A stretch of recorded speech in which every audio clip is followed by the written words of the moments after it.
Hello, my name is Scott Davis. Welcome to New World Birth. This is the weekly neutrino forecast for October 2nd to October 8th of 2016. And on October 2nd, we have the sun. You can see it denoted here by this black circle with a dot in it. It's in Libra. It's also in the 18th hexagram. And on the outside of the wheel, we have the jot mark for the 18th hexagram, numbered from bottom to top. The 18 goes yin, yang, yang. Yin, yin, yang. And then the 18th hexagram is mapped to an opening in an energy channel called a gate. And right here, this is the 18th gate of correction, work on what's been spoiled, the vigilance and determination to uphold and defend basic and fundamental human rights, located in the splenic center in a collective logic energy path in the understanding circuit called the Channel of Judgment, a design of insatiability that connects with the 58th gate of aliveness. The joyous stimulation is the key to joy. And I found human design to be amazingly accurate in describing the person that I use as my primary tool when I provide readings. And we have the following activated gates on October 2nd. We've got the sun in the 18th gate with the earth in the 17th gate. The north node is in the 64th gate with the south node in the 63rd gate. Mercury is in the 47th gate. Venus is in the 44th gate. And Mars is in the 10th gate. We have Jupiter is in the 18th gate along with the Sun. Saturn is in the 5th gate.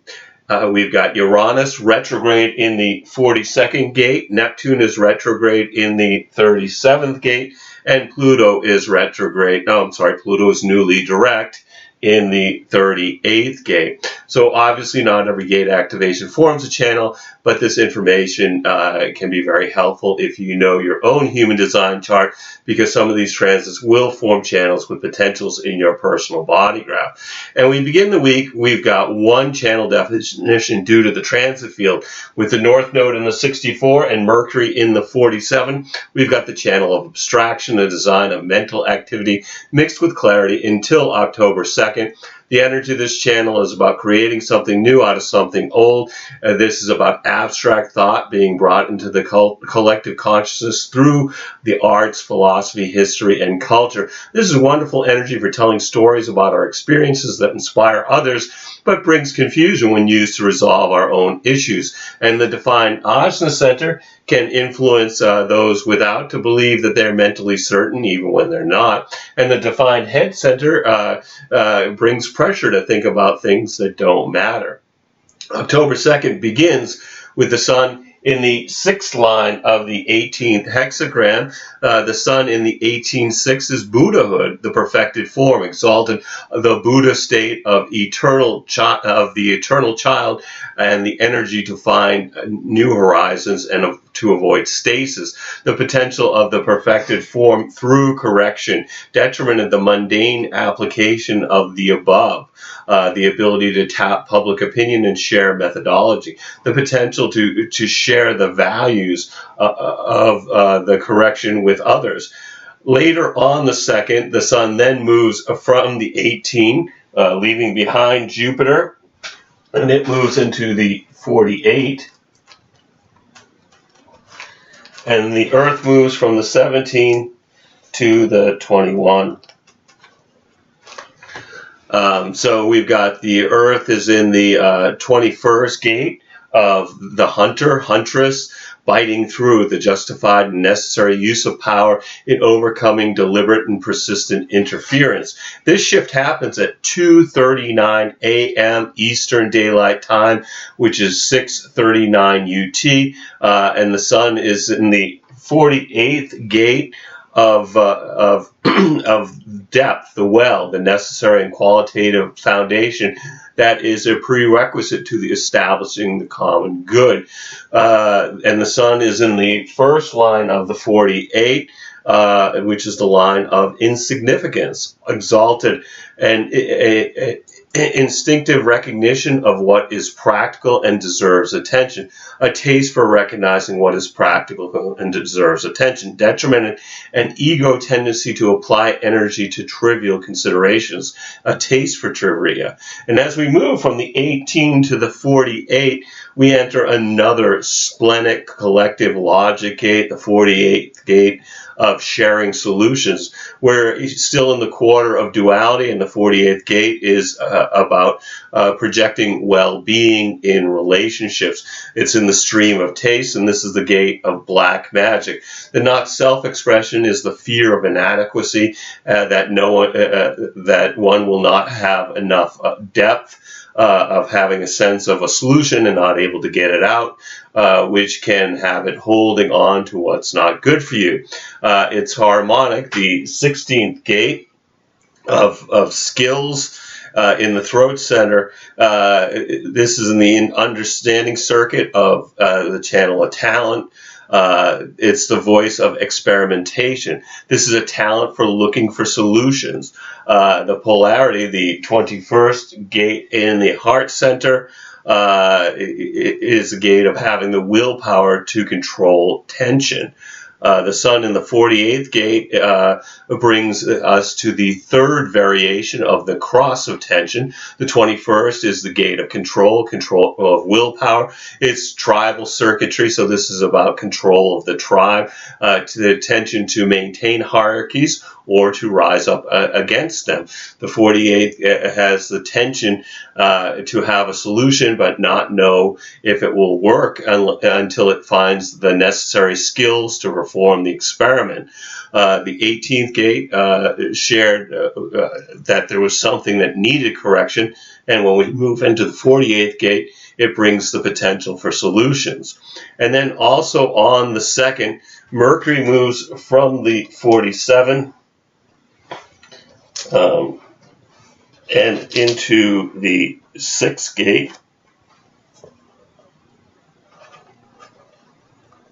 over here in the solar plexus center.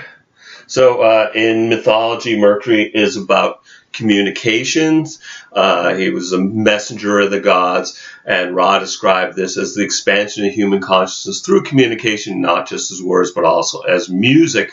And Mercury is in the gate of friction, conflict, the fundamental design component of progress, the law that growth cannot exist without friction. And Mercury is detrimented in the first line of the 6th hexagram, which is retreat, the realization that wasting one's resources against overwhelming odds is not courage but folly. Detrimented, the inferiority complex, where retreat is experienced as personal weakness, emotional instability in times of conflict. And in the program, Mercury is about expression through communication. It influences the homogenized population to communicate about the themes of the gate and line that transiting Mercury inhabits. Its primary impact is psychological. It impacts the not-self mind.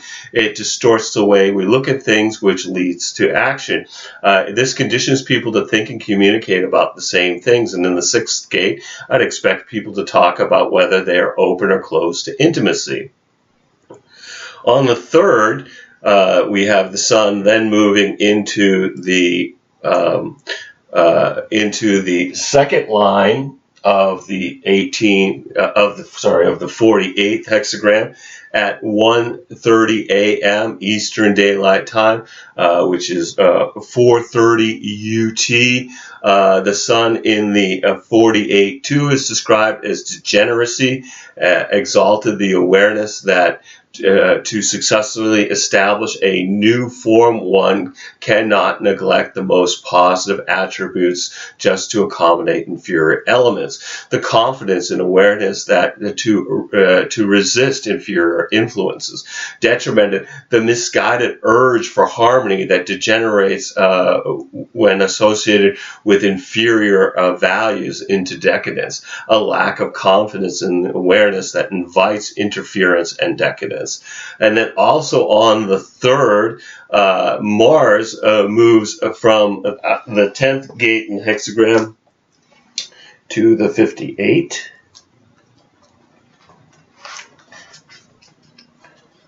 Bringing us this channel definition.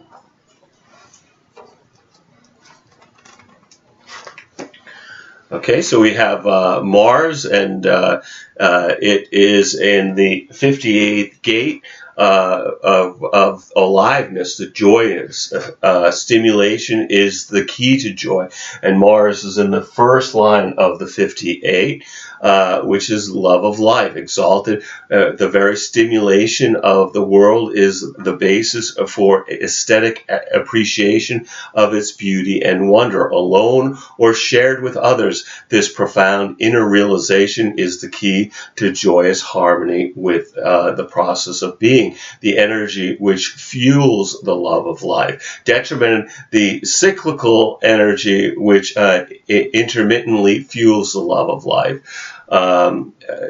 Ross spoke about Mars being an extraordinary and immature energy resource that lacks refinement and is subject to outbursts. And Mars in the program is about expression through mutation. It plays out in the mundane plane as change, and these are changes that take hold in the homogenized world as fads or trends. And this is an illusion because the population is ready for the same changes at the same time because of transiting Mars. And with Mars in the 58, and we have Jupiter in the 18. This brings us the channel of judgment, of a design of insatiability, which will be with us until October 11th. And it brings the pressure to offer constructive criticism.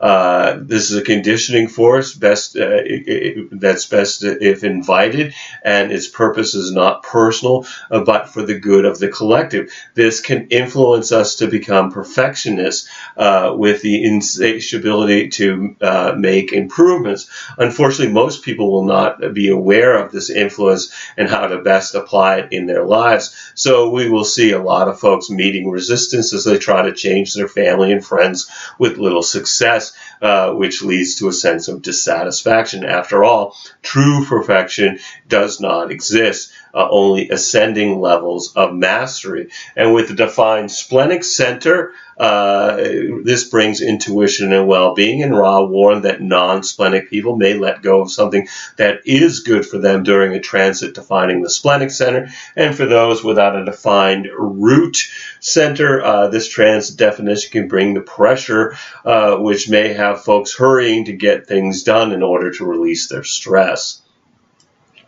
And then on the 4th, the sun then moves into the third line of the 48th hexagram at 12:20 a.m. Eastern Daylight Time, 4:20 UT.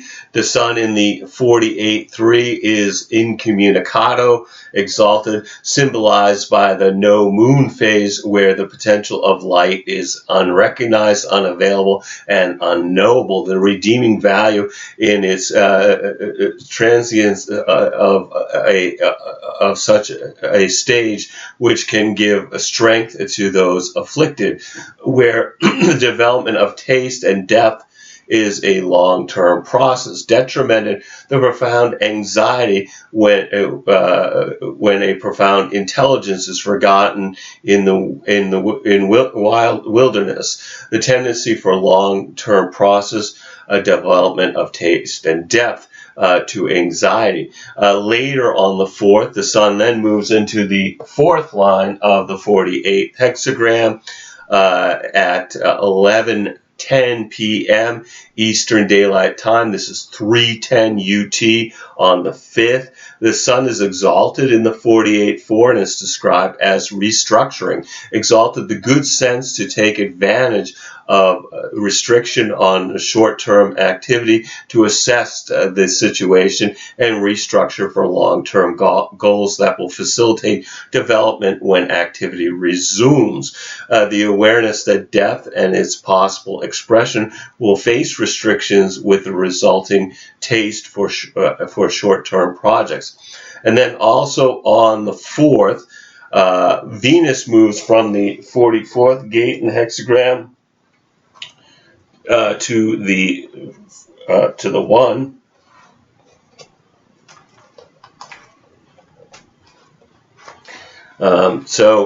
In human design, Venus is about values, morality.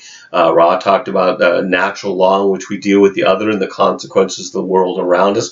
And we've got Venus in the first gate of a self-expression, the creative. Creation is a primal force.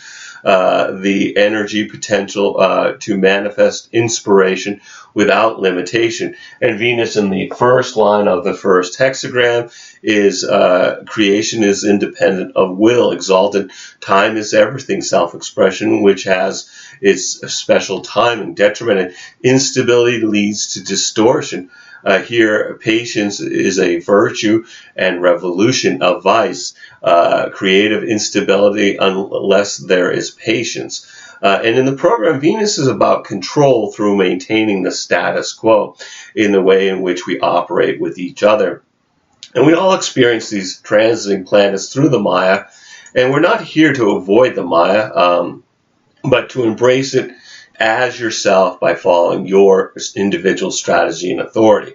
And then on the 5th, the Sun moves into the 5th line of the 48th hexagram at 9:59 p.m. Eastern Daylight Time, which is 1:59 UT on the 6th.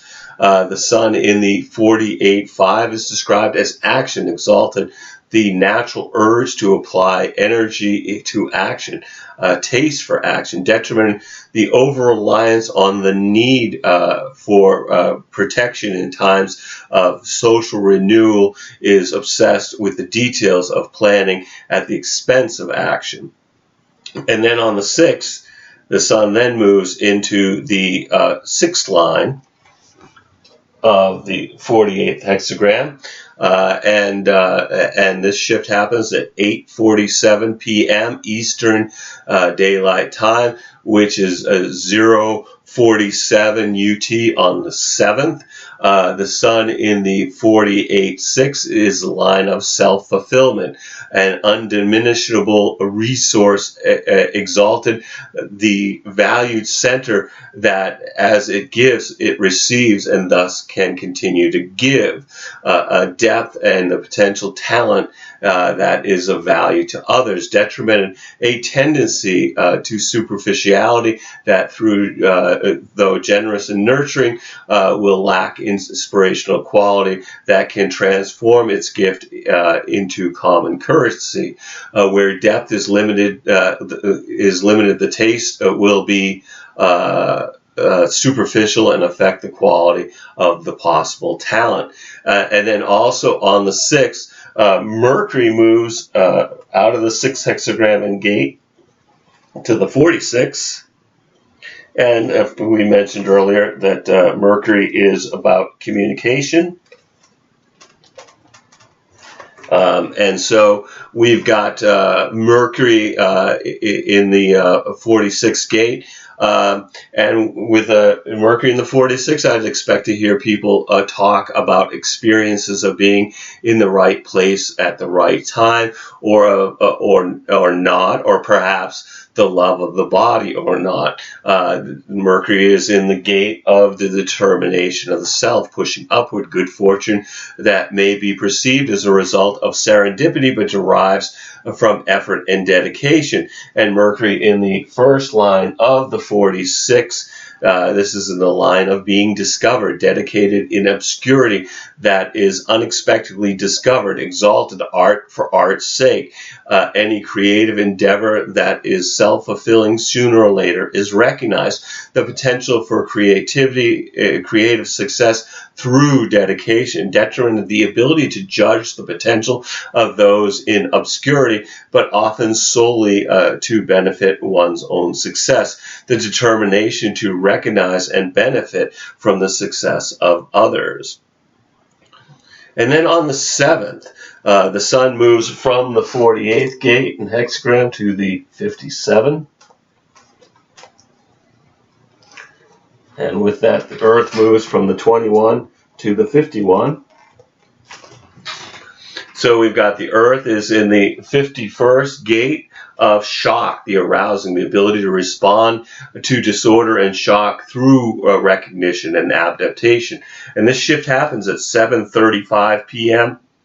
Eastern Daylight Time, 23:35 UT, and we've got the Sun in the 57th gate and of intuitive insight, the gentle, the extraordinary power of clarity. And the sun in the first line of the 57 is the line of confusion, exalted, the gift of penetrating to the inner meaning that ensures timely action, the possibility of the intuition penetrating to the inner meaning, detrimented where feelings are no substitute for clarity and can lead to indecision, the possibility that confusion will overpower the intuition. And as we move from the 48 to the 57, we enter a splenic individual gate of empowering spontaneous intuitive clarity in the now. This is part of the integration system, which is about survival. It's about caring in the now or not. Its harmonic gates are the 34th gate of power, the power of the great, and together they form the channel of the archetype.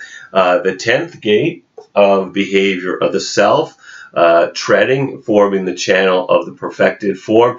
And in the knowing circuit, the 57 forms the channel of the brainwave, a design of penetrating awareness that connects to the 20th gate of the now, making the 57 a very complicated gate. The 57 is the gate of the right ear. It not only hears what's being said, but also how it's being said. The 57 is the gate of the fear of tomorrow that needs to live in the now. It's afraid of not finding the right form for survival. Its polarity, the heart center gate, 51st gate, is the gate of shock, willpower ready for battle. It's the only individual gate in the heart center, which is really the hub of the tribe, with the 21, the 26, and the 40 all being tribal gates. It's associated with the gallbladder, and this is the gall or the courage of the individual to turn his back on tribal concerns. This empowers individuals to lead other individuals out of the tribe, out of material concerns. And the 57 we're in the quarter of duality, which brings us to the third variation of the cross of penetration, with folks on this cross here to penetrate in various different ways. And in the 57, it's here to penetrate the other. This is the gate of relationships.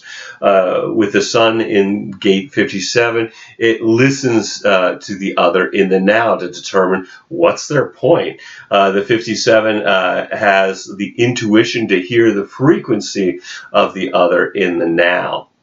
And then on the 8th, the sun then moves into the second line of the 57, hexagram at 6:22 p.m. Eastern Daylight Time, 22:22 UT. The sun in the 57 too is described as cleansing. The clarity to establish proper values and ideals must be accompanied by resolute determination to maintain values and ideals through intuition, detrimented a superficial cleansing that leads to hiding the dirt underneath the carpet, the possibility that the depth of intuition will be treated superficially. And also on the 8th, Venus moves from the first gate to the 43rd gate, and as we mentioned earlier, Venus is about morality and values in human design, and it's in the 43rd gate of insight, breaking through. In order for achievement to be maintained, a new order must be fairly established. And Venus is detrimented in the first line of the 43 as patience, detrimented and impatience to enjoy the sweets of accomplishment that leaves a sour taste in the mouth, a delight in insight, but the lack of depth to establish it. So I want to thank you for checking out New World Birth. The next segment of the Weekly Neutrino Forecast will be for October 9th, 2016. Should be available on the 8th. when we'll continue to look at the influence of the heavenly bodies as they transit the sky and the hexagrams of the I Ching. And you can check us out on Facebook, Blogger, or YouTube. And I encourage you to share this information as videos or as text as widely as you choose. And I invite you to contact me at newworldbirth@yahoo.com if you've got any questions or you wish to schedule a reading. And if you've been thinking about getting a reading, please contact me. I would love to provide you a reading during these uncertain times. You'll need to be able to either call me in Maine in the USA, or we can connect with Skype to receive your reading. We're also accepting donations to keep these reports freely available. And as I've mentioned in the last few reports, we have not had many readings or donations. So at this point, the other offering, the Care and Feeding of a New World Age report, will have its final episode on October 22nd. That offering will cease to be available. We did get one donation towards the neutrino forecast. So we're just going to have to wait and see whether this will continue to be available. I'll pretty much know what we're going to be doing over the next few weeks. So if you do value the neutrino forecast, please contact me to make a donation or to get a reading. And the readings I offer are pretty epic. They do tend to run several hours. I use human design to look at who the person is in the reading. I use astrology transits to look at what are the things in the environment that are affecting that person. And then, of course, when it comes down to what is that person's lines in their story, strategy and authority. Anyway, as always, I am blessed that you've taken the time to connect with my passion for these ancient mysteries, their synthesis and application to our journey during this incarnation. The light in me honors the light in you. Namaste, in Lakesh, and as Ra would say, love yourself. All my best to everybody, and look forward to connecting with you in the future.